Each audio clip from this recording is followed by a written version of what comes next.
আসসালামু আলাইকুম। আজকে আমরা নাহিদের রান্নাঘরে রান্না করতে এসেছি বিফ উইথ চিলি। প্রথমে আমরা মাংসটাকে চিকন চিকন করে কেটে আধা চামচ আদা রসুন বাটা দিয়ে নিয়েছি। এখন আমরা দিলাম সিরকা ভিনিগার। এরপরে আমরা দিচ্ছি পরিমাণ মতো লবণ। এখন আমরা আধা ঘন্টা এগুলো মাখিয়ে আধা ঘন্টা মাংসটাকে ম্যারিনেট করে রাখবো।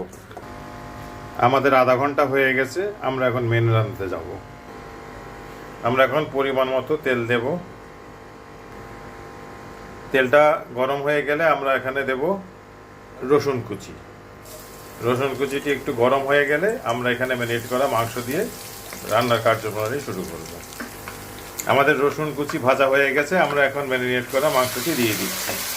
দিয়ে মাংসটি তেল এবং রসুন কুচি মিশ্রণে ভালো করে মাখিয়ে নিচ্ছি।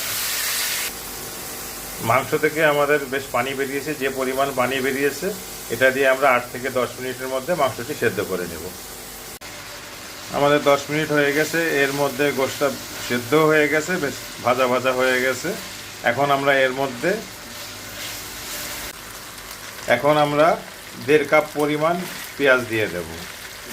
দিয়ে মাংসের সাথে পেঁয়াজটি মাখিয়ে নেব।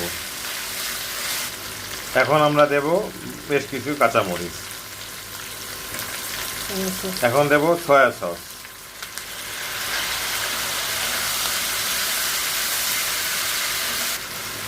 এখন আমরা দেব গোলমরিচ গুঁড়া আধা চা চামচ।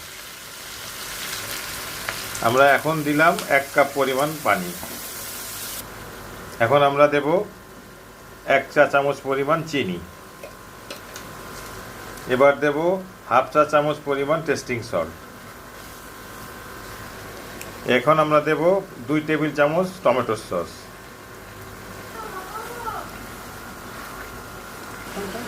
এখন আমরা 2 টেবিল চামচ কর্নফ্লাওয়ার নর্মাল পানি দিয়ে গুলে এখানে দিয়ে রান্নার মধ্যে দিয়ে দেব।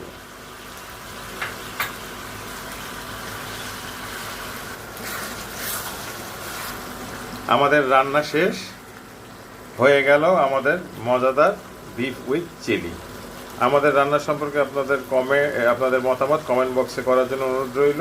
আর চ্যানেলটি সাবস্ক্রাইব করে সাথে থাকার জন্য অনুরোধ রইল। ধন্যবাদ।